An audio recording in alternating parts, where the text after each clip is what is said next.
Welcome to BusyBooks. In this video, we will show you how to create a vendor transfer voucher.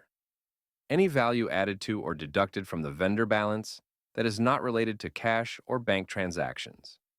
If you want to deduct the amount from a vendor account, select the vendor ledger in the first option and the deduction ledger in the second option. Conversely, if you want to add the amount to the vendor's account, do the opposite. Any one ledger should be a vendor ledger. How to create a new vendor transfer voucher. To begin, head to Vendor Payment under the Purchase tab. Now click on Vendor Transfer and select New Transfer. Enter the necessary details, including date, vendor ledger, and deduction ledger. Enter the required amount. Now to save the transfer voucher, click on Save Changes. Your vendor transfer voucher is now created.